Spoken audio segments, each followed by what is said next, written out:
Después del baile. ¿Y tú afirmas que una persona no puede por sí misma entender qué es el bien y qué es el mal? Que todo depende del ambiente, que el ambiente sobrepasa a la persona.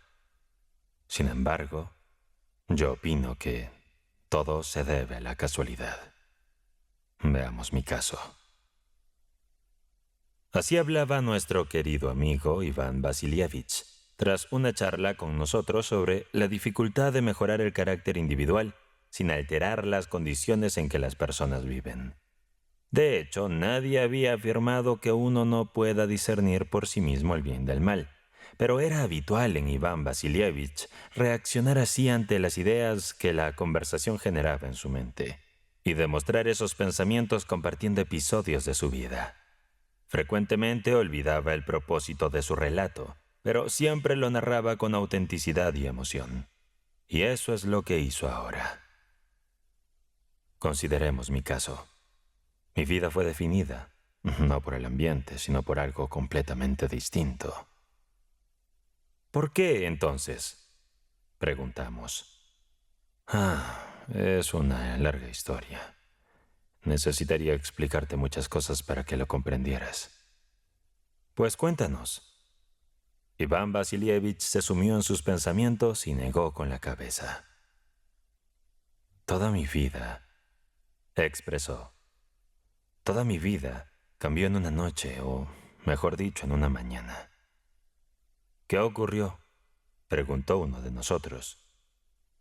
Lo que pasó es que estaba profundamente enamorado. Me he enamorado varias veces, pero esta fue la más intensa de todas. Es algo del pasado. Ahora ella tiene hijas casadas. Era Varinka B. Iván Vasilievich dijo su apellido. Incluso a los 50 años es increíblemente hermosa. Pero en su juventud, a los 18, era sublime. Alta, delgada, elegante y distinguida. Sí, distinguida es el término. Se paraba muy recta. Por instinto, podría decirse, llevaba la cabeza alta, y eso junto con su belleza y estatura le daba un porte de reina.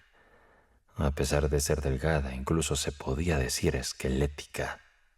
De hecho, podría haber sido intimidante si no fuera por su sonrisa, siempre alegre y acogedora, y por el encanto brillante de sus ojos y su dulzura juvenil. ¡Qué descripción tan cautivadora nos había dado Iván Vasilievich! Descripción, de hecho. No podría pintártela de manera que la apreciaras plenamente. Pero eso no importa. Lo que les voy a contar sucedió en los años 40. En ese entonces era estudiante en una universidad de provincia. No sé si era bueno o malo, pero en aquellos tiempos no teníamos clubes políticos ni teorías en nuestras universidades. Éramos simplemente jóvenes, pasando el tiempo como lo hacen los jóvenes, estudiando y divirtiéndonos. Era un muchacho feliz, vivaz y sin preocupaciones. Y además tenía bastante dinero. Tenía un buen cabello y solía salir en trineo con las señoritas. El patinaje aún no se había popularizado. Asistí a fiestas con mis amigos. En aquellos tiempos solo bebíamos champán. Si no había champán, no bebíamos nada. Nunca tomábamos vodka, como se hace ahora. Las fiestas nocturnas y los bailes eran mis entretenimientos preferidos. Bailaba bien y no era desagradable a la vista. «Venga, no hace falta que seas modesto», interrumpió una señora cerca de él. «Hemos visto tu foto. No eres feo, en absoluto, eras realmente atractivo». «Atractivo, si así lo prefieres. Pero eso no viene al caso. Cuando mi amor por ella estaba en su punto más alto, en el último día del carnaval, fue a un baile en la casa del mariscal provincial. Un hombre anciano, agradable, rico y hospitalario, un chambelán de la corte. Los invitados eran recibidos por su esposa, tan amable como él. Ella vestía un traje de terciopelo color puce, con una tiara de diamantes en la frente y y sus hombros y pecho, regordetes y blancos, estaban descubiertos al estilo de los retratos de la emperatriz Isabel, la hija de Pedro el Grande. Fue un baile maravilloso. La sala era impresionante, con una galería para la orquesta que era muy reconocida en aquel tiempo, y estaba compuesta por siervos de un terrateniente aficionado a la música. Los aperitivos eran excelentes y el champán fluía sin parar. Aunque me encantaba el champán, esa noche no bebí, pues ya estaba embriagado de amor. Sin embargo, los compensé bailando valses y polcas hasta quedar exhausto. Siempre que podía, por supuesto, con Varinka. Ella vestía de blanco, con una cinta rosa, zapatos blancos y guantes blancos de piel de cabra que no cubrían sus delgados y afilados codos. Un desagradable ingeniero llamado Anisimov, si mal no recuerdo, me robó la oportunidad de bailar la maruska con ella. La invitó a bailar apenas llegó, mientras yo había ido a buscar un par de guantes a la peluquería y llegué tarde. Así que no bailé la maruska con ella, sino con una muchacha alemana a la que había prestado algo de atención anteriormente. Pero me temo que aquella noche no fui cortés con ella. Casi no hablé ni la miré, y solo podía ver la figura alta y esbelta de un vestido blanco con una cinta rosa, un rostro sonrojado y radiante con hoyuelos, y unos ojos dulces y amigables. No era el único. Todos la admiraban, tanto hombres como mujeres, aunque ella los superaba a todos. Era imposible no maravillarse ante ella. Aunque oficialmente no era mi pareja para la maruska, en la práctica bailé casi todo el tiempo con ella. Siempre se adelantaba con determinación por toda la sala para escogerme. Yo me lanzaba hacia ella sin esperar a ser elegido, y ella agradecía con una sonrisa mi audacia. Cuando me presentaba con otra persona y ella se confundía, tomaba la mano del otro con una disculpa y me lanzaba una mirada de pesar. Cada vez que tocaba una secuencia de vals en la maruska, yo bailaba el vals con ella durante mucho tiempo, y ella jadeante y sonriente me decía, «Otra vez». Y yo continuaba bailando el vals tras vals, como si fuera ajeno a cualquier existencia física. «Venga, ¿cómo no te diste cuenta de eso con tu brazo alrededor de su cintura?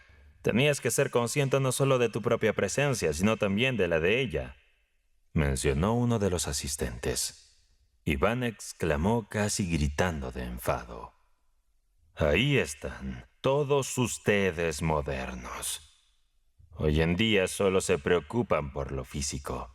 En nuestro tiempo era distinto. Cuanto más enamorado estaba, menos física me parecía ella. Hoy solo te fijas en lo físico. Era distinto en nuestros tiempos. Cuanto más me enamoraba, menos física me parecía. Ahora solo piensas en piernas, tobillos y qué sé yo. Desnudas con la mirada a las mujeres que amas. A mis ojos, como decía Alphonse Karr, y era un buen escritor, la mujer que yo amaba siempre estaba vestida de bronce. Nunca se nos ocurría hacer tal cosa. Intentábamos cubrir su desnudez como el hijo respetuoso de Noé. Oh, bueno, no lo pueden entender. «Ignóralo, vamos», dijo uno de ellos. Bueno, bailé la mayor parte del tiempo con ella, y no me percaté de cómo volaba el tiempo. Los músicos seguían tocando las mismas maruscas una y otra vez, exhaustos por el esfuerzo. Ya se sabe lo que sucede al final del baile. Los padres y madres ya se levantan de las mesas de juego en el salón esperando la cena. Los sirvientes iban y venían llevando cosas. Eran casi las 3. Debía aprovechar al máximo los últimos momentos. La escogí de nuevo para la maruska, y por enésima vez danzamos por todo el salón. «La ronda después de la cena es mía», le dije, llevándola a su lugar. «Por supuesto, a menos que me lleven a casa», respondió ella con una sonrisa. «No te dejaré», le dije. «Dame mi abanico, de todas formas». contestó ella. Me cuesta mucho separarme de él, le dije entregándole un abanico blanco económico.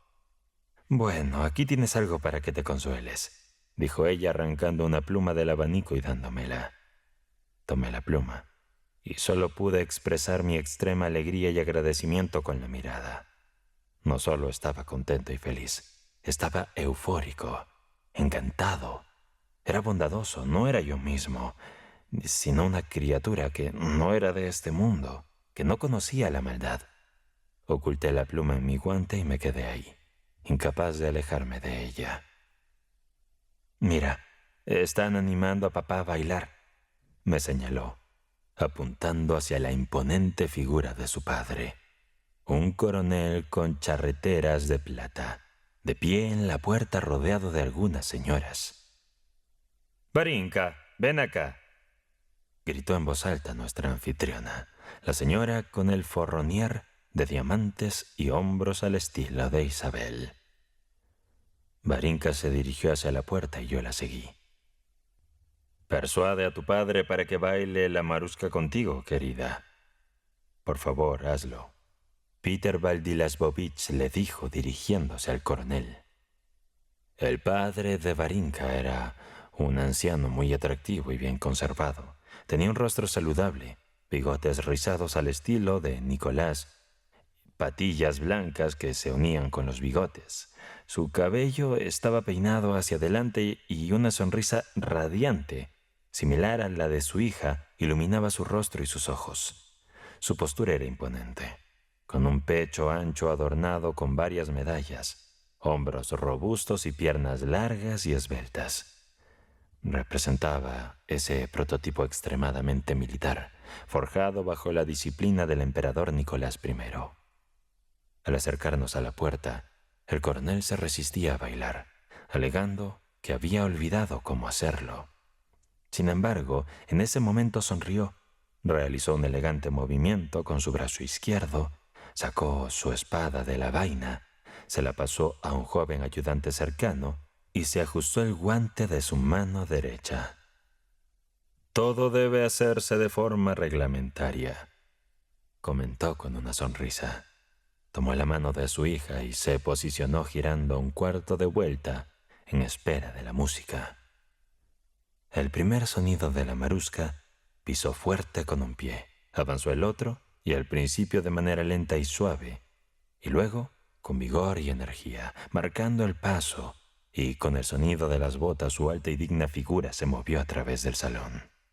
Varinka, con gracia a su lado, se movía rítmica y ágilmente, adaptando sus pasos, cortos o largos, a sus zapatillas de satén blanco. Todos los asistentes en el salón observaban cada movimiento de la pareja. En mi caso, no solo los admiraba, sino que los veía con entusiasmada simpatía. Las botas del anciano caballero captaron especialmente mi atención. No eran las modernas puntiagudas, sino un cuero común, con punteras cuadradas y claramente hechas por el zapatero del regimiento. Reflexioné sobre cómo, para que su hija pudiera vestirse y asistir a eventos sociales, él no compraba botas modernas, sino que prefería las hechas en casa, y encontré conmovedor el detalle de las punteras cuadradas. Era evidente que en su juventud había sido un excelente bailarín, pero ahora el peso le impedía moverse con la misma ligereza, y sus piernas ya no tenían la elasticidad para ejecutar todos los pasos elegantes que intentaba. Aún así, logró completar 2 giros por el salón. Al final, al separar las piernas y juntar súbitamente los pies, cayendo de rodillas, un tanto pesadamente, mientras ella danzaba alegremente a su alrededor, ajustándose la falda y sonriendo, todo el salón estalló en aplausos. Se levantó con esfuerzo y con delicadeza, sostuvo el rostro de su hija en sus manos, la besó en la frente y me la presentó, creyendo que yo era su pareja para la maruska. Le corregí diciéndole que no era así. «Bueno, no importa. Baila por el salón con ella», me dijo con una sonrisa amable mientras volvía a guardar su espada. Como el líquido de una botella empieza a fluir sin esfuerzo, después de la primera gota vertida, mi amor por Varinka parecía desatar todo el poder del amor dentro de mí. Al abrazarla, era como si abrazara el mundo entero. Sentía amor por la anfitriona con sus tiaras y sus hombros al estilo de Isabel, por su esposo, sus invitados, sus sirvientes e incluso por el ingeniero Anisimov, quien parecía estar de mal humor conmigo. Respecto al padre de Varinka con sus zapatillas de casa y su sonrisa gentil, tan similar a la de ella, experimenté una ternura que rozaba el éxtasis. Tras la cena cumplí mi promesa de bailar la cuadrilla con ella, y aunque ya me sentía extremadamente feliz, mi felicidad aumentaba a cada momento. No discutimos sobre el amor, ni ella ni yo cuestionamos si me amaba. Me bastaba con saber que yo la amaba, y solo tenía un miedo, que algo perturbara mi gran felicidad. Al regresar a casa y comenzar a vestirme para acostarme, me di cuenta de que era imposible. Tenía en mi mano una pequeña pluma de su abanico y uno de los guantes que me había dado cuando la ayudé a subir al carruaje después de su madre. Observando estas cosas y, sin poder cerrar los ojos, podía verla tal como estaba en el momento en que debía elegir entre dos pretendientes. Trataba de descifrar qué tipo de persona era yo, y aún puedo escuchar su dulce voz preguntando: «Orgullo, ¿acierto?», mientras me ofrecía su mano alegremente. En la cena, tomó el primer sorbo de mi copa de champán, mirándome por encima del borde con una mirada llena de ternura. Pero más que nada, la veía mientras bailaba con su padre, deslizándose a su lado y mirando a los admiradores con orgullo y alegría. Ellos dos estaban entrelazados en mi mente, en una oleada de tierna emoción. En ese entonces vivía con mi hermano, que ya falleció. Le desagradaba salir y jamás asistía a fiestas. Además, estaba concentrado en prepararse para sus finales de universidad y mantenía una rutina muy ordenada. Ya estaba durmiendo. Lo observé, con la cabeza sumergida en la almohada y parcialmente cubierto por la cobija. Y sentí una profunda compasión por él. Compasión porque desconocía la felicidad que yo estaba viviendo. Nuestro sirviente Petrusha vino a recibirme con una vela, listo para ayudarme a desvestirme, pero le mandé a retirarse. Su rostro somnoliento y su cabello alborotado me resultaron profundamente emotivos. Intentando no hacer ruido, caminé de puntillas hacia mi habitación y me senté en la cama. No, estaba demasiado feliz, no podía dormir. Además, hacía demasiado calor en las habitaciones. Sin despojarme del uniforme, salí serenamente al vestíbulo, me coloqué el abrigo, abrí la puerta principal y me dirigí hacia la calle. Eran pasadas las 4 de la madrugada cuando dejé el baile. Ir a casa y permanecer allí un rato me había tomado 2 horas. Así que cuando salí ya había clareado. El clima era el típico del carnaval. Niebla, las calles llenas de nieve húmeda, recién derretida, y agua goteando de los aleros. La familia de Varinka residía en las afueras de la ciudad, cerca de un amplio campo, en uno de cuyos extremos se encontraba un campo de entrenamiento militar y en el otro un internado para señoritas. Crucé nuestra solitaria callejuela y llegué a la calle principal, donde me topé con peatones y trineos cargados de madera, cuyos patines chirriaban contra el pavimento. Los caballos avanzaban con un paso uniforme bajo sus brillantes arneses, con los dorsos protegidos por la lluvia, mientras los cocheros con botas enormes caminaban por el lodo al lado de los trineos. Todo esto, incluso los propios caballos, me resultaba estimulante y cautivador, lleno de encanto. Al aproximarme al campo, cerca de su casa, observé algo muy grande y oscuro en uno de sus extremos, hacia el área del campo militar, y escuché el sonido de flautines y tambores emitiendo desde allí. Mi corazón estaba repleto de melodías, y en mi imaginación resonaba la música de Maruska, pero esto era una música mucho más ruda. No era para nada placentera. ¿Qué será eso?, me pregunté y me dirigí hacia el sonido por un camino resbaladizo que cruzaba el centro del campo. Tras avanzar unos 100 pasos, comencé a distinguir varios objetos oscuros a través de la niebla. Claramente eran soldados. Probablemente es un ejército militar, pensé. Así que continué hacia esa dirección junto a un herrero, quien vestía un abrigo sucio y un delantal y llevaba algo.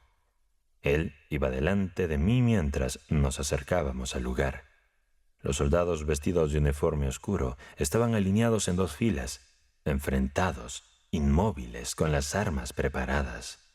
Detrás de ellos, los flautines y tambores tocaban sin cesar la misma melodía desagradable. «¿Qué están haciendo?», pregunté al herrero, quien se detuvo junto a mí. «Están castigando a un tártaro en las filas por intentar desertar», me respondió el herrero con un tono de molestia, mientras observaba atentamente hacia el otro extremo de la formación. Miré en la misma dirección y vi algo terrible acercándose. Lo que se acercaba era un hombre, desnudo de cintura para arriba, atado con cuerdas a las armas de 2 soldados que lo guiaban. A su lado caminaba un oficial con abrigo y gorra, cuya figura me resultaba familiar. La víctima avanzaba entre golpes que recibía de ambos lados, con el cuerpo doblado y los pies arrastrándose sobre la nieve. A veces se retrasaba, y los soldados que lo guiaban lo empujaban hacia adelante. Otras veces caía hacia adelante, y lo levantaban bruscamente, mientras siempre a su lado marchaba el alto oficial, con paso firme y nervioso. Era el padre de Varinka, con su rostro ruborizado y su bigote blanco.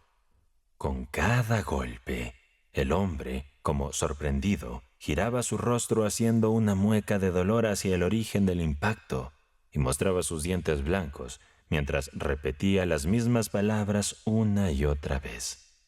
Pero solo pude escuchar claramente las palabras cuando se acercó lo suficiente.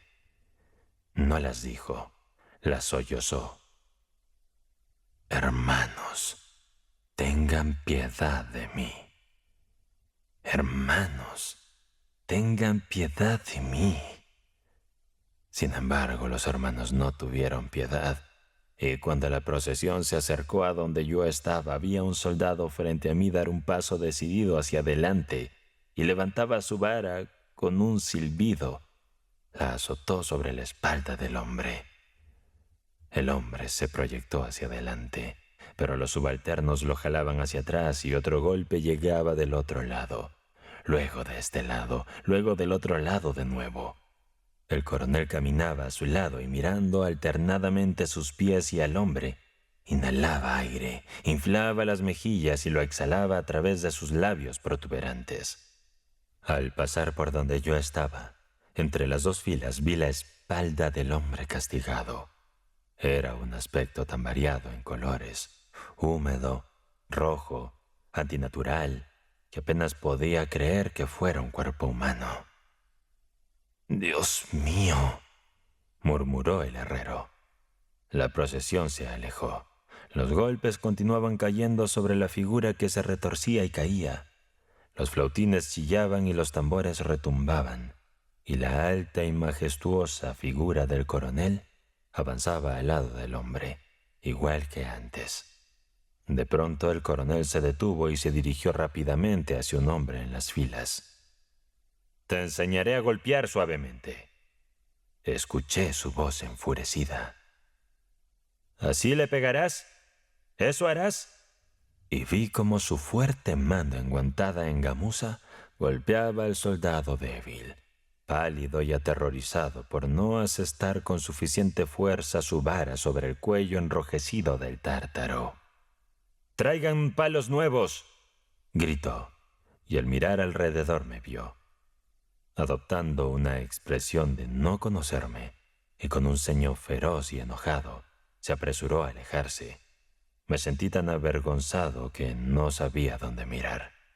Era como si me hubiesen sorprendido en un acto deshonroso. Bajé la mirada y me apresuré a regresar a casa.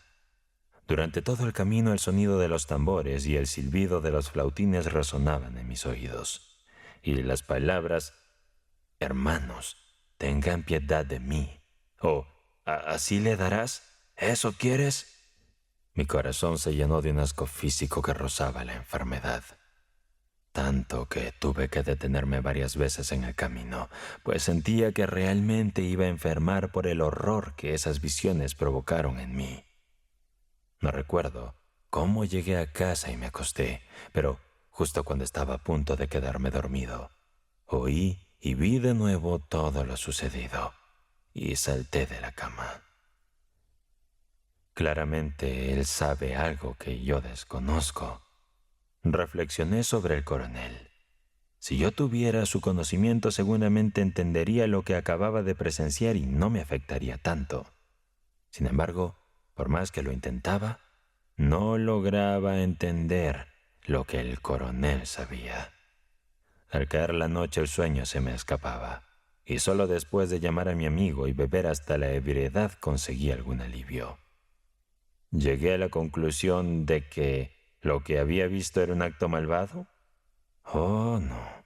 Dado que se ejecutó con tal determinación y fue aceptado por todos como necesario, seguramente tenían conocimiento de algo que yo desconocía. Así pensaba y trataba de entender, pero no importaba. Nunca llegué a comprenderlo, ni en ese momento ni después, y al no poder hacerlo no pude seguir con mis planes de entrar al servicio como tenía intención. No me refiero solo al servicio militar, tampoco me uní al servicio civil, y así terminé no sirviendo para nada, como puedes ver. Sí, sabemos lo inútil que has sido, comentó uno de nosotros. Pero cuéntanos, ¿cuántas personas habrían sido útiles si no fuera por ti? Eso es una tontería, respondió Iván Vasilievich con evidente molestia. Bueno, ¿y qué pasó con tu historia de amor? ¿Mi amor? Se esfumó a partir de ese día, cuando ella se mostraba pensativa y soñadora, lo cual sucedía a menudo. Inmediatamente me venía a la mente la imagen del coronel en el campo de armas, y me sentía tan incómodo y fuera de lugar que comencé a visitarla menos. Así que mi amor se disipó. Sí, esos momentos surgen y pueden cambiar y dirigir el curso de la vida de uno. Concluyó. ¿Y tú dices? Los dos viejos. La mujer le expresó: Señor, percibo que eres un profeta. Nuestros ancestros adoraron en esta montaña, mientras que ustedes afirman que en Jerusalén es el lugar adecuado para la oración. Jesús le respondió: Mujer, ten confianza en mí. Llegará el momento en que ni en esta montaña ni en Jerusalén adorarán al Padre. Sin embargo, ese momento está llegando, y de hecho, ya está aquí, cuando los auténticos adoradores rendirán culto al Padre en espíritu y verdad, pues tales adoradores son los que el Padre busca que sean sus adoradores. Juan 4, 19 al 21 y 23. Capítulo 1. Había una vez dos viejos que decidieron viajar para venerar a Dios en Jerusalén. Uno era un agricultor próspero llamado Efim Tarasish Shebelev. Su compañero Eliseo Bodrov no tenía tanta fortuna. Efim era un individuo sólido, respetable y decidido. No consumía alcohol, tabaco ni rapé y jamás había dicho una mala palabra. Fue líder en su comunidad 2 veces y al retirarse todo estaba en regla. Tenía una gran familia, 2 hijos y un nieto casado que residían con él. Era robusto, con una barba larga y erecta y solo después de los 60 algunos cabellos grises adornaron su barba. Eliseo tenía una posición económica intermedia. En sus años jóvenes trabajó como carpintero, pero con la edad se dedicó a la apicultura en casa. Uno de sus hijos se había ido en busca de empleo. El otro permanecía en el hogar. Eliseo era un viejo cordial y jovial. Si bien a veces bebía y consumía rapé, y le encantaba entonar canciones, era un hombre tranquilo que mantenía buenas relaciones con su entorno. De estatura baja y tez oscura, su barba era rizada y, al igual que el profeta Eliseo, tenía poco cabello. Desde hacía años, ambos habían prometido ir en peregrinación a Jerusalén juntos. Sin embargo, Efim siempre estaba ocupado. Tras finalizar una tarea, surgía otra. Primero organizó la boda de su nieto, luego aguardó el regreso de su hijo del servicio militar y posteriormente inició la construcción de una nueva vivienda. En una festividad, los dos veteranos se hallaron al exterior de la choza y, acomodados sobre troncos, comenzaron a conversar. «Bueno», inquirió Eliseo, «¿en qué momento cumpliremos nuestra promesa?» Efim esbozó una sonrisa sarcástica. «Hay que ser pacientes», respondió. «Este año me ha pesado. Inicié la construcción de la choza creyendo que me costaría poco más de 100 rublos, pero ya ronda los 300 y aún no concluye. Deberemos aguardar al estío. En verano, si Dios lo permite, partiremos sin dudarlo». «Considero que no debemos demorarlo, sino marcharnos ya», opinó Eliseo. «La primavera es idónea». «Es el momento adecuado, pero ¿qué hay de mi construcción? ¿Cómo abandonarla?» «Como si no tuvieses a quien encomendarla. Tu hijo puede encargarse». «¿Cómo confiar? Mi primogénito no es confiable. En ocasiones bebe de más». «Oh, amigo, cuando no estemos se las ingeniarán. Permítele a tu hijo ganar experiencia desde ya». «Es verdad, pero de algún modo, al iniciar algo, uno desea verlo completado». Colega, jamás concluiremos todo lo que debemos realizar». El otro día, las damas de la casa estaban aseándose y preparándose para la Semana Santa. Aquí había una tarea, allá otra, y no podían completar todo. Entonces mi primogénita nuera, que es una mujer juiciosa, expresó: «Deberíamos agradecer que los festivos vengan sin aguardar, o por más que nos ofrecemos, jamás estaremos preparados para ellos». Efim reflexionó. «He invertido un gran capital en este inmueble», comentó, «y uno no puede iniciar un viaje con los bolsillos desiertos. Requeriremos 100 rublos por cabeza, y no es poco». Eliseo soltó una carcajada. «Venga, venga. Viejo camarada, posees 10 veces lo que yo. Y aún si mencionas el dinero, dime cuándo partiremos.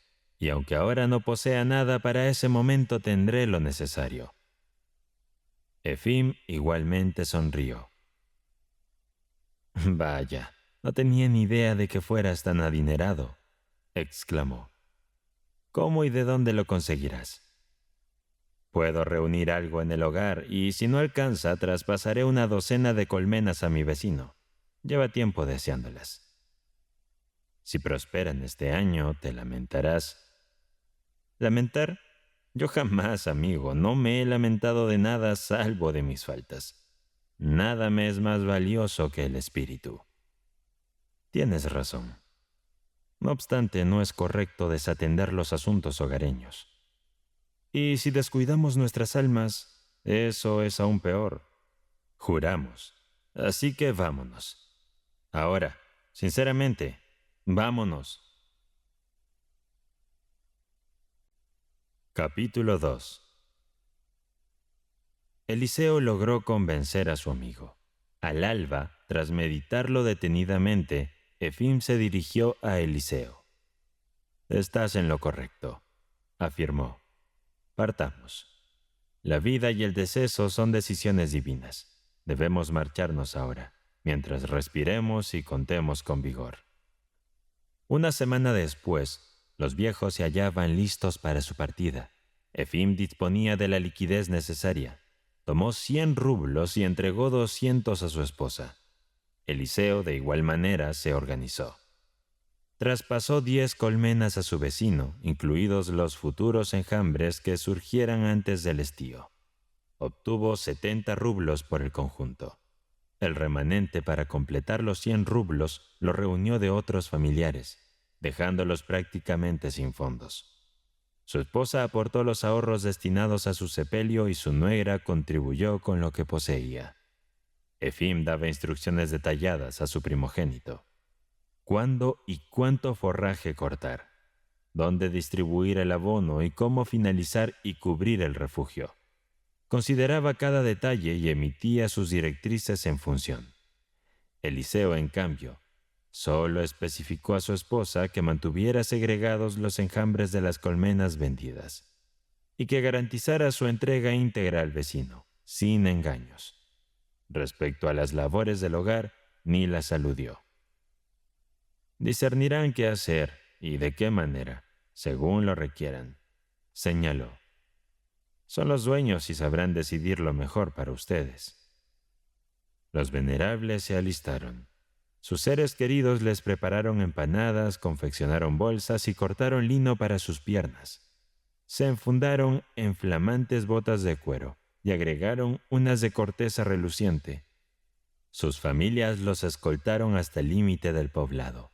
Se despidieron y los veteranos iniciaron su andanza espiritual. Con un espíritu jovial, Eliseo abandonó su morada y tan pronto dejó atrás el poblado, obvió todas sus responsabilidades hogareñas. Su principal inquietud radicaba en contentar a su colega, en abstenerse de pronunciar palabras ofensivas, en alcanzar su meta y retornar en concordia y devoción. Al deambular, Eliseo murmuraba plegarias y rememoraba las hazañas de santos. Al encontrarse con algún transeúnte o al posarse en algún rincón nocturno, buscaba ser lo más cortés y pronunciar palabras edificantes. Así su travesía se desenvolvía jubilosa. No obstante, había una costumbre que no conseguía abandonar: el consumo de rapé. A pesar de haber dejado su estuche en casa, lo anhelaba. En el trayecto, un hombre le ofreció algo de rapé. Ocasionalmente se rezagaba para no tentar a Efim y degustaba una pizca. Efim, por su lado, avanzaba con determinación. Evitaba ofensas y vanidades, pero su espíritu no era tan sereno. Las ocupaciones familiares lo asaltaban. Persistía la inquietud sobre lo que sucedería en su hogar. ¿Acaso olvidó instruir a su hijo en algún menester? ¿Cumpliría su descendiente adecuadamente? Si por azar observaba labores agrícolas, se cuestionaba si su hijo estaría ejecutando sus indicaciones. Casi sentía el impulso de retornar y orientarlo, inclusive ocuparse personalmente. Capítulo 3. Tras 5 semanas de travesía, los venerables habían desgastado sus zapatos de corteza fabricados por ellos mismos, y tuvieron que adquirir nuevos al alcanzar la pequeña Rusia. Desde que partieron de su lugar de origen, debieron abonar por sus alimentos y hospedaje. Sin embargo, al llegar a la pequeña Rusia, los locales se disputaban el honor de hospedarlos en sus viviendas. Les daban cobijo y comida sin solicitar compensación alguna. Incluso llegaban a obsequiarles pan o empanadas para el viaje. Así cubrieron alrededor de 500 millas sin desembolso. No obstante, tras cruzar la provincia siguiente, arribaron a una región donde la cosecha había sido insatisfactoria. Aunque los lugareños continuaban ofreciéndoles hospedaje sin costo, ya no les proporcionaban comida sin cobrar. Ocasionalmente ni siquiera hallaban pan. Ofrecían comprarlo, pero no estaba disponible. Se decía que la cosecha del año anterior había sido desastrosa. Aquellos que antaño poseían riquezas ahora estaban en la ruina, vendiendo todas sus posesiones. Quienes contaban con medios modestos se encontraban en la penuria, y los menos afortunados, si no habían desertado aquellos territorios, erraban pidiendo limosna o perecían de hambre en sus hogares, sumidos en la desolación. En el invierno pasado se vieron obligados a alimentarse con cáscaras y pies de ganso. En una ocasión, pernoctaron en un diminuto poblado donde adquirieron 15 libras de pan. Se levantaron antes de que despuntara el alba, buscando evitar el calor estival. Tras avanzar cerca de 8 millas y al toparse con un riachuelo, se acomodaron y, sumergiendo trozos de pan en un cuenco con agua, disfrutaron de su alimento.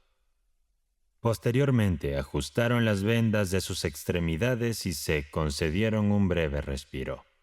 Eliseo extrajo su estuche de rapé. Efim le lanzó una mirada reprobatoria. «¿Cómo es que sigues con ese repugnante hábito?», cuestionó. Eliseo desestimó con un gesto. «El vicio es más poderoso que yo», respondió. Sin más, ambos prosiguieron su marcha. Después de recorrer casi otras 8 millas, alcanzaron un amplio poblado y lo cruzaron. El clima era cálido. Eliseo, agotado, ansiaba un descanso y algo para beber, pero Efim no se detuvo. Efim era el más ágil en el caminar de ambos, y a Eliseo le resultaba difícil mantener su paso. «Si solo pudiera beber algo», comentó. «Pues bebe algo si quieres», sugirió Efim. «Yo no necesito». Eliseo se paró. «Sigue adelante», propuso. «Pero yo me dirijo rápidamente a esa pequeña choza. Te alcanzaré pronto». «Está bien», accedió Efim, continuando solo mientras Eliseo se dirigía a la choza. Se trataba de una humilde morada revestida de arcilla, la base oscura y la parte superior blanqueada, pero la arcilla se encontraba en deterioro.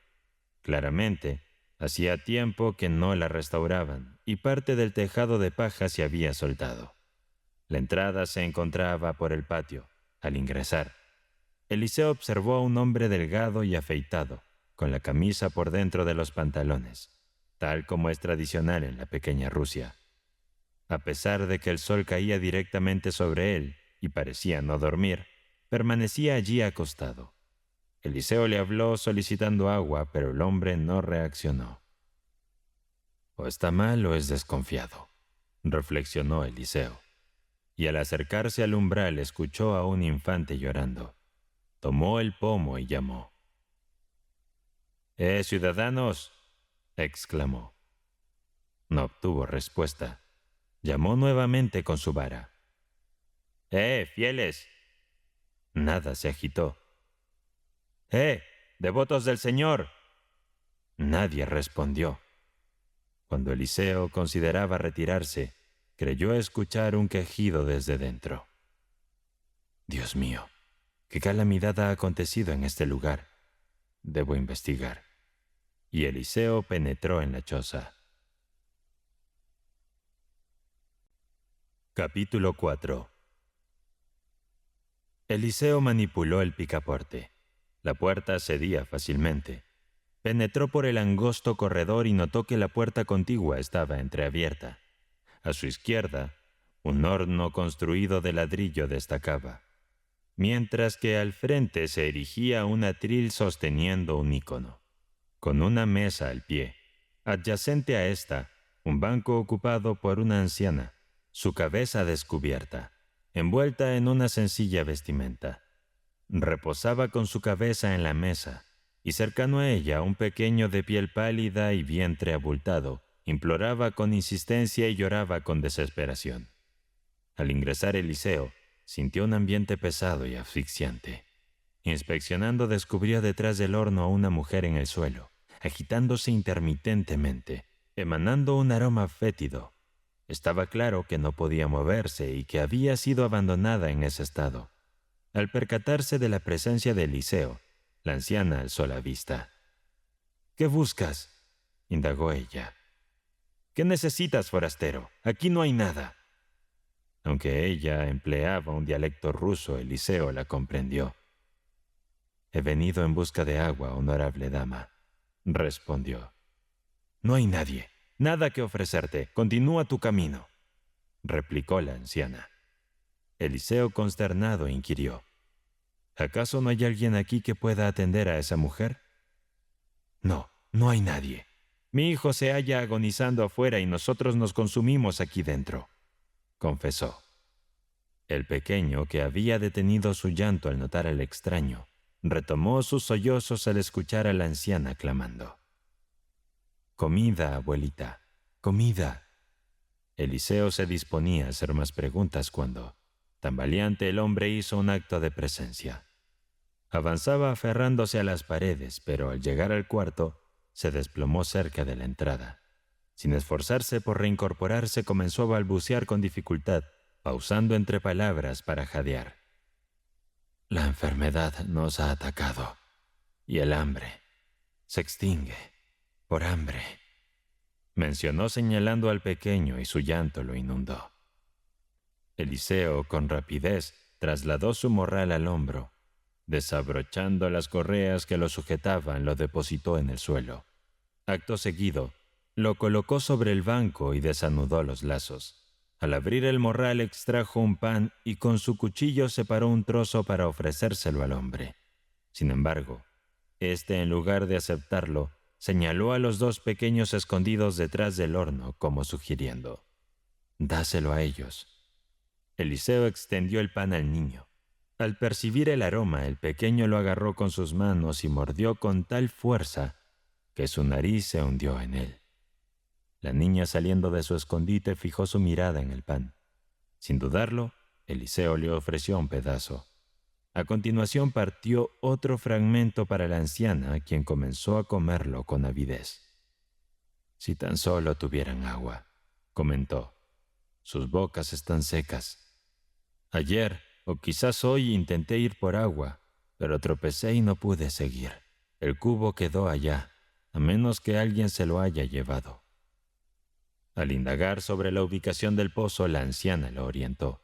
Eliseo se dirigió al lugar indicado, encontró el cubo y retornó con agua para saciar la sed de los presentes.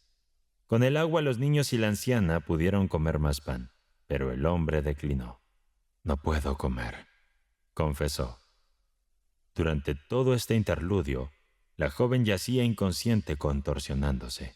Decidido, Eliseo se desplazó al comercio local y adquirió mijo, sal, harina y aceite. Con un hacha en mano, partió leña y encendió fuego. La pequeña, curiosa, se acercó para asistirle. Finalmente preparó una nutritiva sopa y alimentó a aquellos famélicos seres.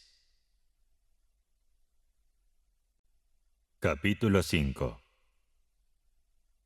El hambre, despojando la dignidad y dejando al descubierto la crudeza de la supervivencia, había reducido a esta familia a sombras de lo que una vez fueron.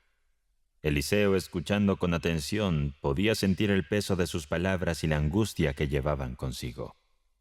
Incluso en la adversidad, teníamos esperanza al principio, relataban. Pero con cada día que pasaba, la esperanza se desvanecía poco a poco.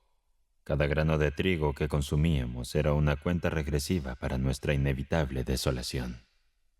El hombre, con sus manos endurecidas por la labor y ahora entumecidas por el frío, hablaba de una vida de trabajo constante y de la desesperación que siguió cuando las cosechas fallaron.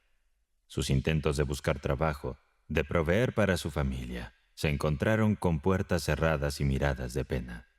La anciana, por su parte, contaba cómo la comunidad, en un principio solidario, gradualmente se volvió indiferente o incapaz de ayudar.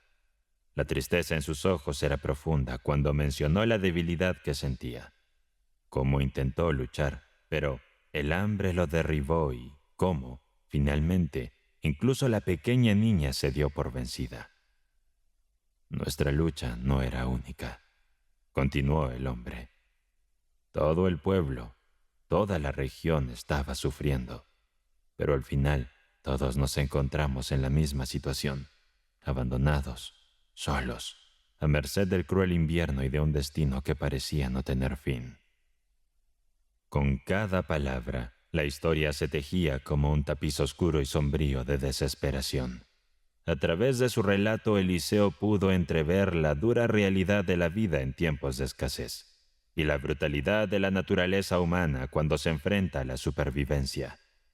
Sin embargo, también vio el poder de la resiliencia, de la voluntad de vivir y de la esperanza, incluso en los momentos más oscuros. Después de escuchar su relato, Eliseo desistió de la idea de encontrar a su amigo ese día y se quedó con ellos durante la noche. Al amanecer, se levantó y comenzó a realizar las labores de la casa como si fuese su hogar. Junto con la anciana preparó el pan y encendió el fuego. Posteriormente acompañó a la pequeña a casa de los vecinos en busca de lo esencial, ya que en la cabaña no quedaba nada. Todo se había cambiado por alimento, enseres, vestimenta y demás. Así, Eliseo se encargó de reabastecer haciendo algunas cosas por sí mismo y adquiriendo otras. Estuvo ahí un día, después otro y finalmente un tercero. El niño recobró energías y cada vez que Eliseo se acomodaba se deslizaba hacia el asiento y se acomodaba cerca. La joven se mostró entusiasmada y colaboró en todas las tareas, siguiendo a Eliseo y llamándolo. «Papá, papá». La anciana cobró fuerza y pudo visitar a un amigo. El marido también mostró mejoría, desplazándose con la ayuda de la pared. Solo la mujer continuaba en cama, pero al tercer día recuperó la conciencia y solicitó alimento. «Bien», reflexionó Eliseo. «Nunca imaginé que me detendría tanto en mi viaje. Es hora de continuar». Capítulo 6. Al amanecer del cuarto día, coincidiendo con la celebración tras el ayuno veraniego, Eliseo reflexionó. «Me quedaré a romper el ayuno con ellos. Conseguiré algo para comer. Celebraré junto a ellos y mañana al anochecer retomaré mi viaje». Dirigiéndose al pueblo, Eliseo adquirió leche, harina y manteca, y junto a la anciana cocinaron para el día venidero. En la jornada festiva, asistió a la iglesia y después compartió el fin del ayuno en la cabaña con la familia. Ese día, la mujer logró levantarse y moverse ligeramente. El marido, con la cara rasurada y vistiendo una camisa limpia que la anciana había lavado, fue a suplicar a un acaudalado terrateniente del lugar, a quien le debía su terreno y pradera. Buscaba permiso para utilizarlos hasta después de la cosecha. Sin embargo, volvió apesadumbrado al atardecer y se desplomó en lágrimas. El terrateniente, sin clemencia, le había exigido: «Tráeme el dinero». Eliseo, sumido en sus pensamientos, se cuestionó: «¿Qué será de ellos? Otros recogerán la mies, pero ellos no tienen que cosechar. Sus tierras están en deuda. El grano florecerá y aunque la tierra prometa abundancia este año, no tienen esperanza. Sus parcelas pertenecen al acaudalado. Una vez que parta regresarán a su anterior miseria». A pesar de sus dudas, Eliseo decidió postergar su partida para el día siguiente y optó por dormir en el patio. Realizó sus rezos y se tendió, pero el sueño no llegó. Por un lado, sentía la urgencia de seguir su camino, habiendo ya invertido tiempo y recursos, pero por otro, el pesar por la familia lo embargaba. «Parece un ciclo interminable», confesó. «Mi intención inicial era simplemente brindarles agua y un pedazo de pan, y mira en lo que me he involucrado. Ahora se trata de salvar la pradera y el cultivo, y si lo logro deberé proporcionarles una vaca y un caballo para que él pueda transportar las gavillas. Vaya embrollo en el que te has metido, querido Eliseo. Te has desviado y has perdido la noción». En la inquietud de la noche, Eliseo se irguió tomando el abrigo que le había servido de almohada y buscó su tabaquera esperando que el tabaco aclarara su mente. Reflexionó durante un tiempo, sintiéndose atrapado entre su deseo de marcharse y la compasión de lo que anclaba allí. Volvió a acomodarse, usando su abrigo como cojín, sumido en sus pensamientos hasta que los primeros cantos de los gallos lo sacaron de su trance. En un sueño vívido, se vio preparado para partir, con su saco al hombro y bastón en mano. Sin embargo, al intentar cruzar la puerta, su saco se enredaba reiteradamente. Al examinar la causa, descubrió que era la pequeña quien lo sostenía, llorando. «Pan, papá, pan». Al mirar sus pies, vio al niño aferrándose a él y a través de la ventana los ojos del dueño y la anciana lo observaban fijamente. Despertó sobresaltado y con determinación proclamó en voz alta: «Mañana recuperaré sus campos y les conseguiré un caballo, harina suficiente hasta que a la cosecha y una vaca para los niños. Pues, mientras busco al Señor cruzando el mar, podría perderlo en mi propio ser». Con esa resolución, Eliseo cayó en un sueño profundo, despertando al alba. Decidido, fue al encuentro del terrateniente y logró recuperar tanto el maizal como la pradera. Obtuvo una guadaña, ya que también ésta había sido vendida, y la llevó consigo. Luego, mandó al dueño de la cabaña a segar y él mismo partió al pueblo. Allí supo de un caballo y un carro disponibles, y tras negociar, los adquirió junto con un saco de harina. En su viaje en busca de una vaca, se cruzó con dos mujeres charlando. Aunque su dialecto se le antojó poco familiar, pudo entender sus palabras. Al principio no lo reconocimos. Pensamos que era un hombre común, pero se quedó con ellos y mira todo lo que ha hecho. Hoy mismo les ha conseguido un carro y un caballo del tabernero. No hay muchos así. Vale la pena conocerlo. Eliseo, al escuchar el reconocimiento en las palabras de las mujeres, sintió una oleada de humildad. Optó por no seguir con la compra de la vaca y regresó a la cabaña con el caballo. Su llegada generó una mezcla de sorpresa y esperanza entre los residentes, pero su tacto de modestia le impedían formular preguntas directas. Al observar la confusión en sus rostros, Eliseo rompió en silencio. «Lo adquirí por un buen precio. Ahora ve y prepara algo de hierba para él, y lleva el saco al establo». La noche se estableció con su manto de quietud, y Eliseo, bajo la serenidad del cielo estrellado, encontró un rincón junto al camino para descansar. Sin embargo, ese descanso fue breve. En la profundidad de la noche, mientras la cabaña estaba sumida en un sueño tranquilo, Eliseo se preparó para su próximo viaje. Con firmeza y propósito ató su saco, se ajustó sus vendas y zapatos, y con su abrigo bien puesto se puso en marcha, siguiendo el camino que Efim había tomado anteriormente. Capítulo 7. Cuando Eliseo había avanzado cerca de 3 millas, el horizonte empezó a iluminarse. Bajo un árbol, extrajo su bolsa, examinó su contenido y descubrió que apenas poseía 17 rublos y 20 kopecks. Bueno, reflexionó, es inútil pensar en atravesar el mar con tan poco. Si prosigo, quizá empeore las cosas. Efim, mi amigo, llegará a Jerusalén y encenderá una vela por mí en los santuarios. Por mi parte, temo no cumplir mi promesa en esta existencia. Agradezco haberlo hecho a un maestro compasivo y que absuelve a los pecadores. Eliseo, tras alzarse, ajustó la bolsa a su espalda y cambió su rumbo. Optó por un desvío para no ser identificado, acelerando su paso hacia su hogar. A pesar de haber encontrado complicado el trayecto al salir, ahora en su retorno, sentía que una fuerza divina facilitaba su marcha al punto de sentirlo como un juego infantil. Oscilaba su bastón y cubría fácilmente sus 40 o 50 millas diarias. Al regresar Eliseo a su hogar, los cultivos ya estaban recogidos. Su familia, feliz de verlo, inquirió sobre sus peripecias.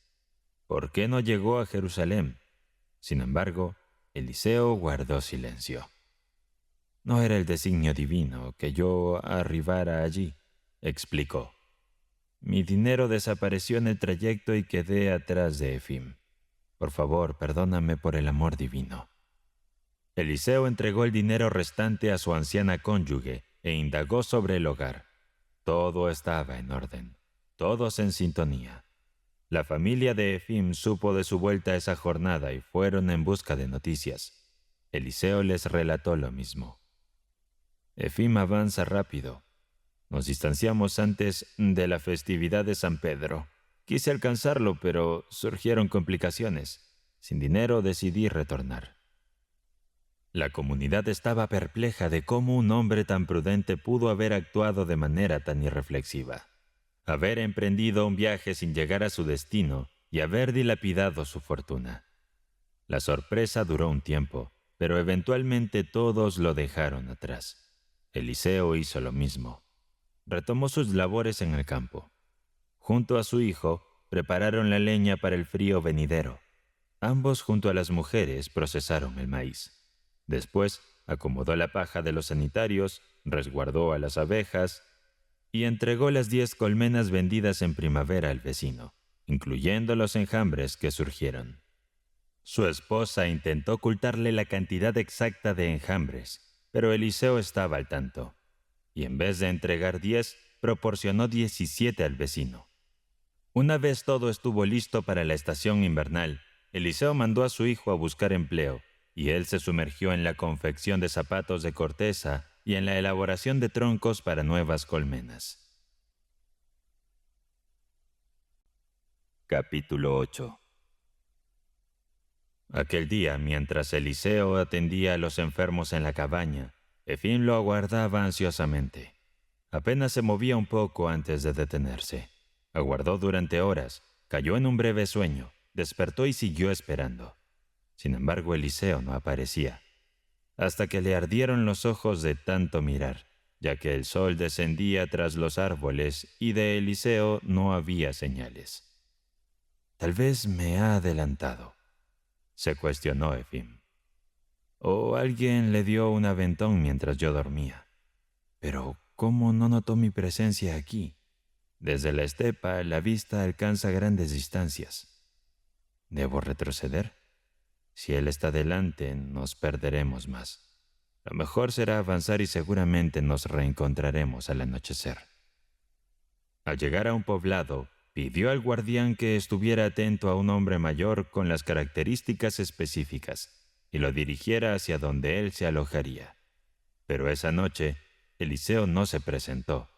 Efim prosiguió su ruta indagando sobre el paradero de su amigo, pero sin respuesta. Finalmente pensó: «Quizá nos reunamos en Odesa o en el barco», y dejó de angustiarse. En su ruta, conoció a un peregrino con vestimenta sacerdotal, de cabellera larga y un tipo de casquete religioso. Había peregrinado al monte Athos y se dirigía por segunda vez a Jerusalén. Tras una noche compartida, decidieron continuar juntos el trayecto. Al llegar a Odesa, tuvieron que aguardar 3 días por un navío.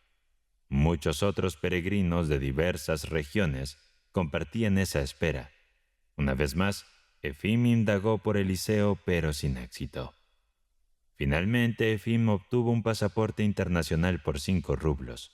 Desembolsó 40 rublos por un billete redondo a Jerusalén y adquirió pan y arenques como provisiones para el viaje.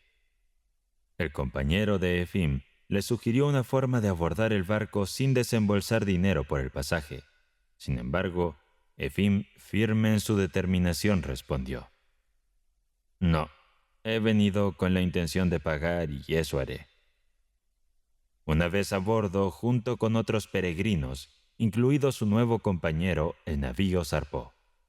El primer día de navegación transcurrió sin sobresaltos, pero al caer la noche, un viento remolinado y una lluvia persistente agitaron el mar. Los pasajeros entraron en pánico. Las mujeres lloraban y gritaban desesperadas mientras algunos hombres, visiblemente asustados, corrían en busca de un lugar seguro en el barco. Efim, aunque temeroso, decidió no ceder al pánico y se quedó en su lugar en la cubierta, cerca de unos ancianos originarios de Tambov. Juntos en silencio y aferrados a sus pertenencias, enfrentaron la tormenta que duró toda la noche y el día siguiente. Sin embargo, al tercer día las aguas se calmaron.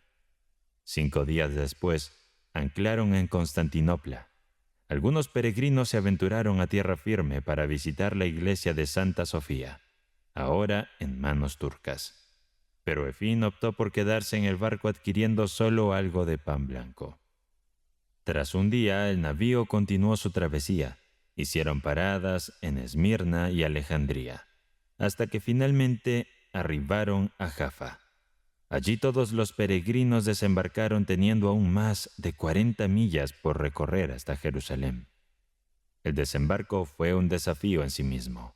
El navío de gran altura obligaba a los peregrinos a descender en pequeños botes que oscilaban peligrosamente. A pesar de las dificultades y de que algunos resultaron empapados, todos lograron llegar a tierra firme, sanos y salvos. Efim y su compañero de viaje, el peregrino, tras días de agotadora caminata, finalmente llegaron a las afueras de Jerusalén al mediodía del tercer día. La posada rusa los recibió para tramitar los visados de sus pasaportes. Tras la cena, se aventuraron a los santos lugares, un recorrido espiritual por la ciudad, aunque el Santo Sepulcro aún les era inaccesible. Fueron al patriarcado donde los peregrinos fueron separados por género. En una ceremonia humilde y conmovedora, un monje lavó y besó los pies de los presentes, incluyendo los de Efim.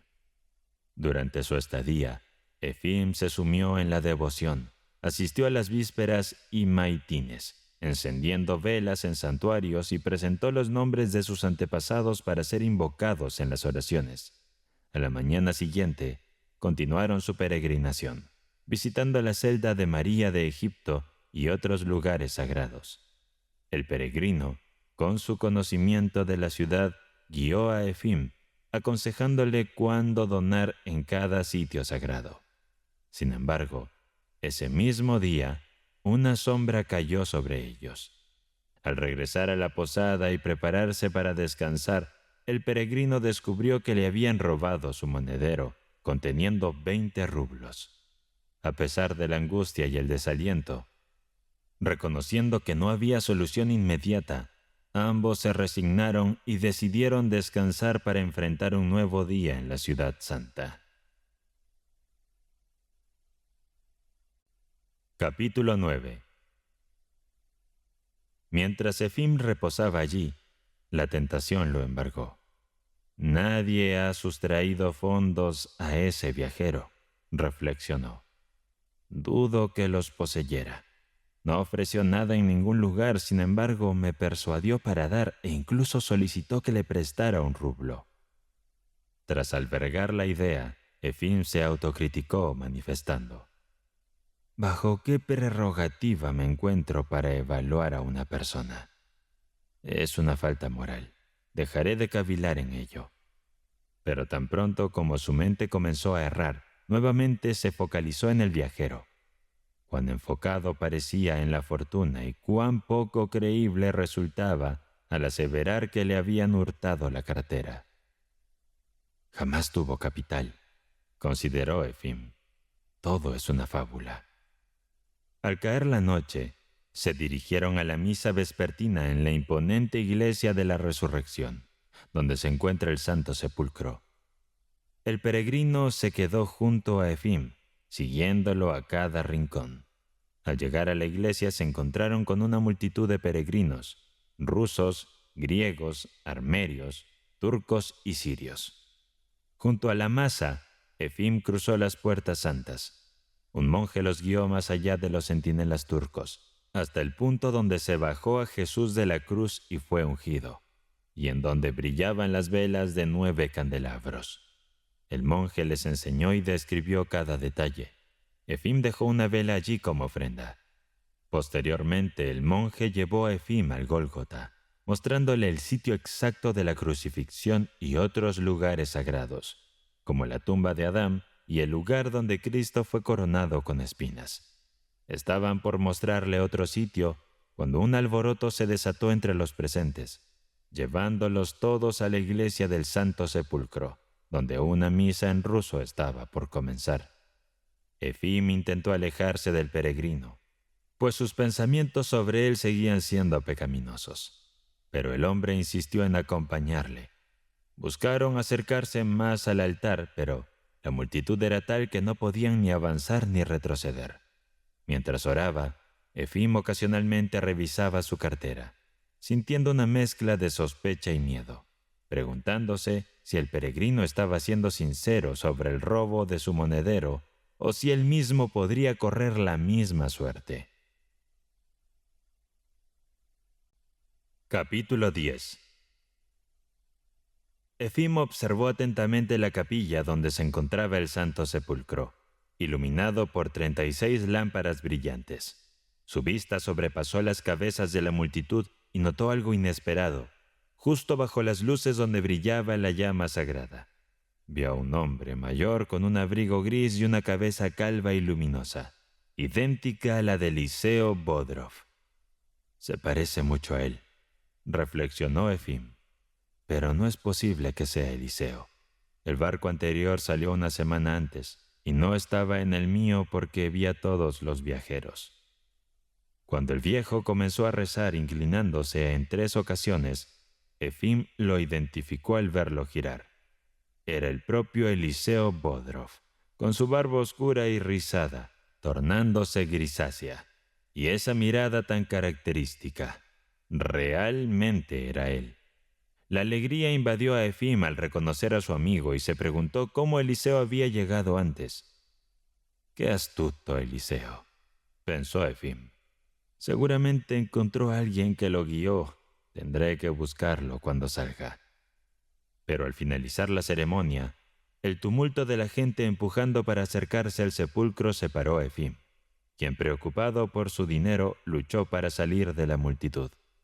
Una vez afuera, buscó a Eliseo sin éxito, tanto en el exterior como en el interior del templo.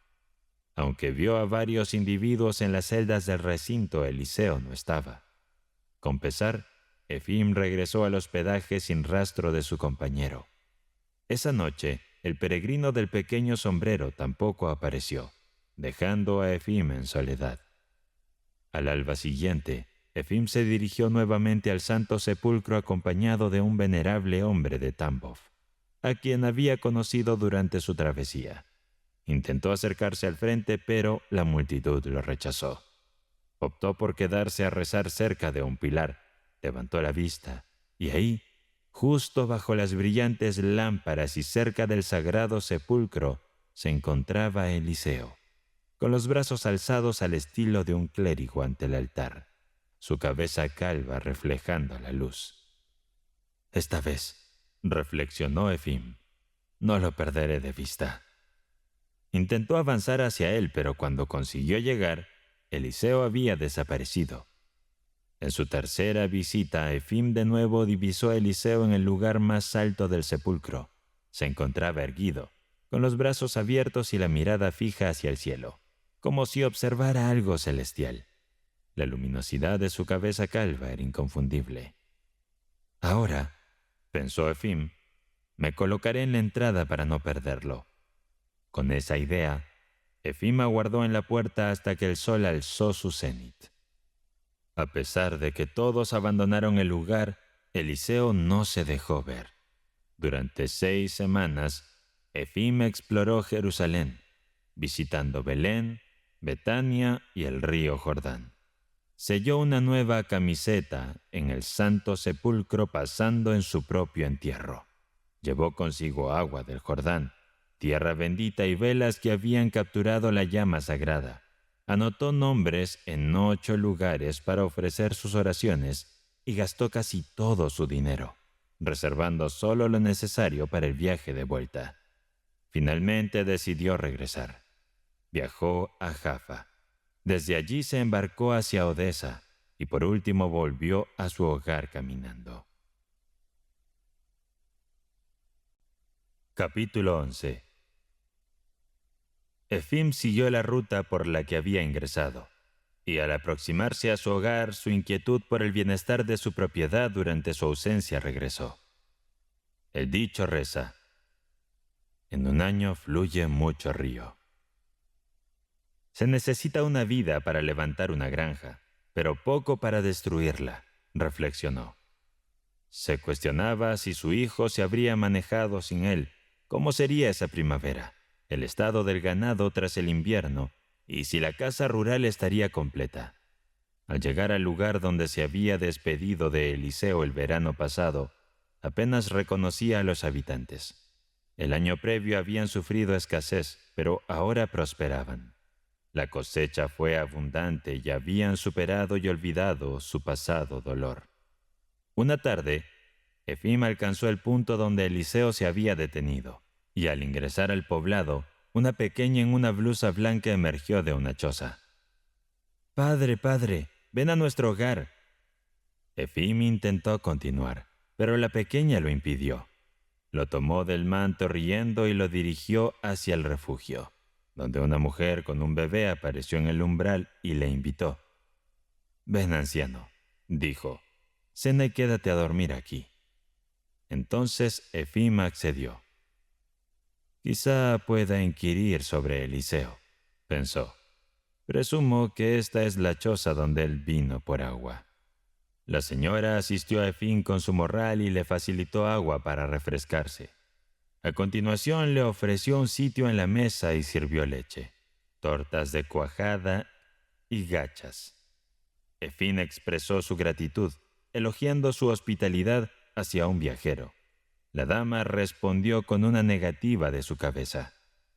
«Tenemos buenos motivos para acoger a viajeros. Fue uno quien nos enseñó el valor de la vida. Vivíamos alejados del Señor, y Él nos probó casi hasta el final.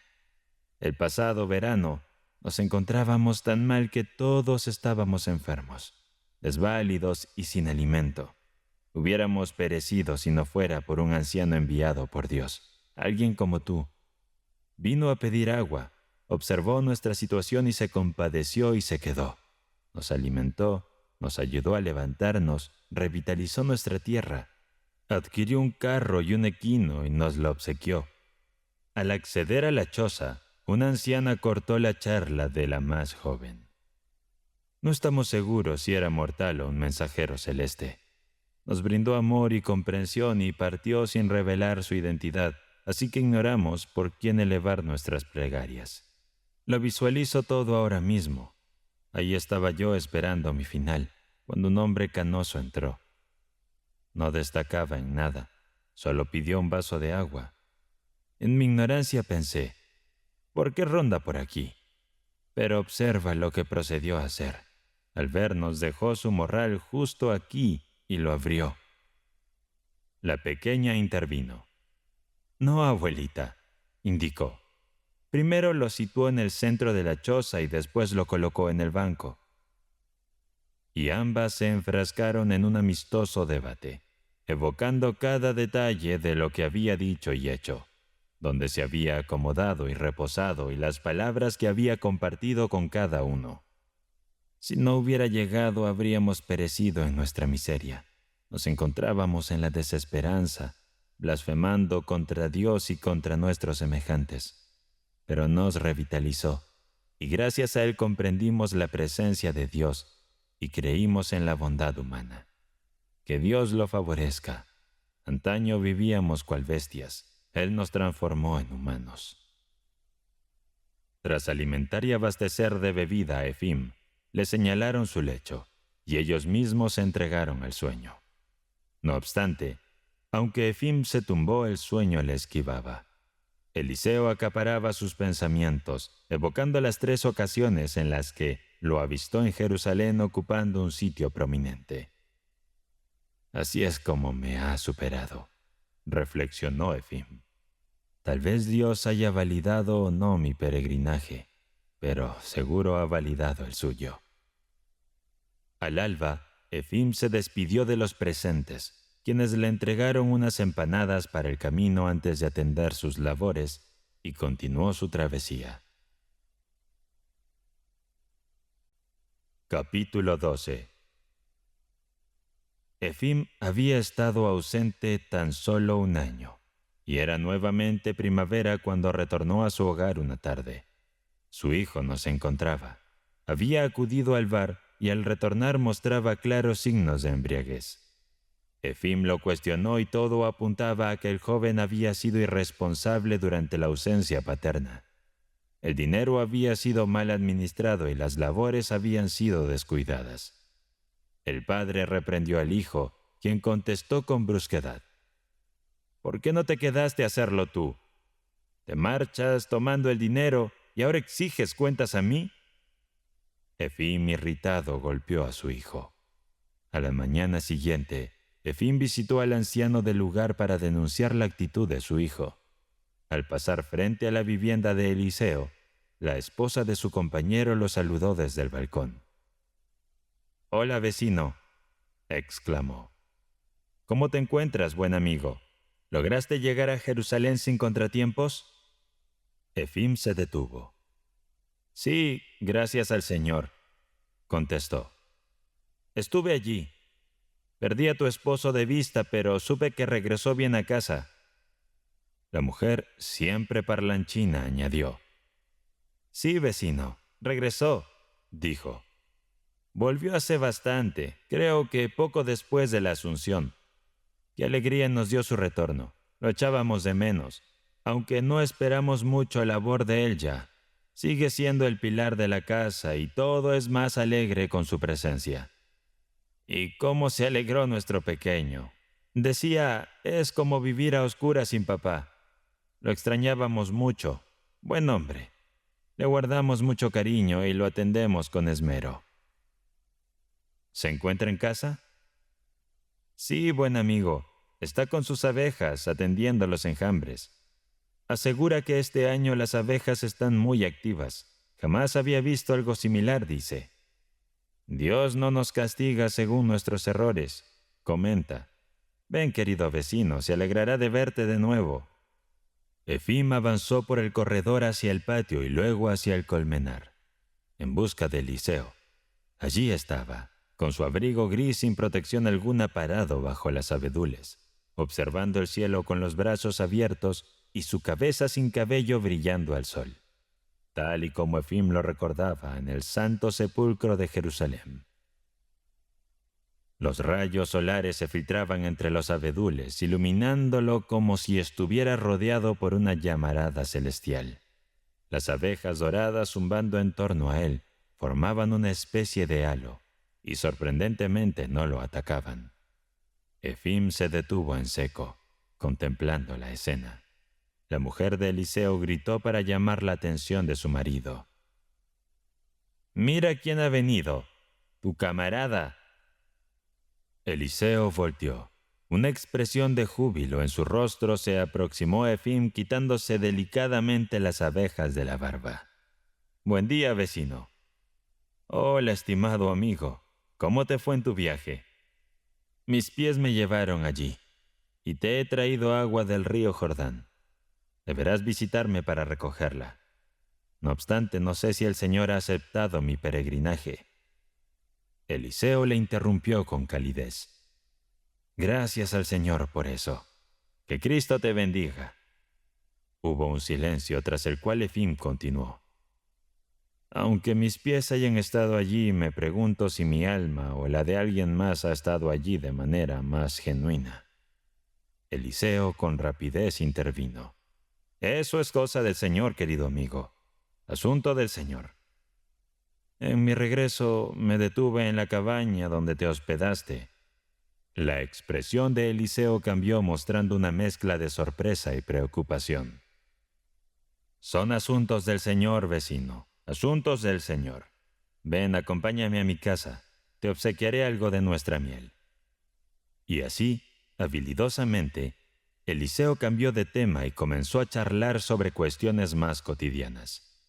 Efim dejó escapar un suspiro y no mencionó a Eliseo sobre la familia de la cabaña, ni de cómo lo había visualizado en Jerusalén.